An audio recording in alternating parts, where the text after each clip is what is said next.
We were looking at this question related to a continuous random variable where we initially found this unknown constant in its PDF and this turned out to be 1 by 4. Then we solved certain probabilities associated with it, then we finally found expected value of x, which is 1. Now you want to look at variance of x. So you want to find variance of x. We know we can find variance of x as expected value of x square minus expected value of x whole square. We already know what expected value of x is from part f, so we have this in part f, right? From part f, we already have this in part f. So what we need is to find variance of x, just expected value of x square, right?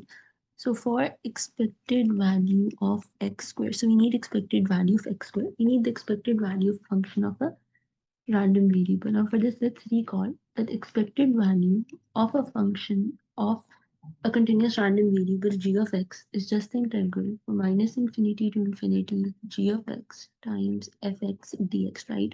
So this is how you find the expected value of a function of a continuous random variable x in general. In this case, g of x is just x squared. So this function that we're looking at of this continuous random variable x is just x squared.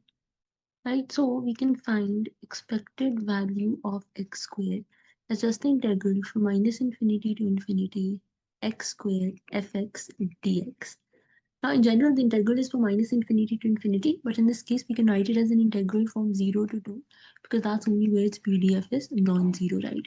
And the PDF we know is k, which is 1 by 4. We already found this in part A, 6x minus 3x squared dx, right? So the reason we can write the general integral from minus infinity to infinity as an integral from 0 to 2 because PDF is only non-zero from 0 to 2. Right, and then we can simplify this integral and we can write this as if we take the 1 by 4 out, 0 to 6x cube minus 3x4. And then once we do this integration, so we can write it like this, 6x4 by 4 minus 3x5 by 5. And then just plug in the limit 0 to, and this turns out to be 1.2.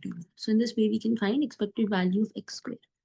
Now that we have expected value of x squared, then variance of x is just 1.2 minus, right? So this 1.2 that we found over here is just 1.2 minus expected value of x, which we found in part f as 1 square. So this just turns out to be 0.2.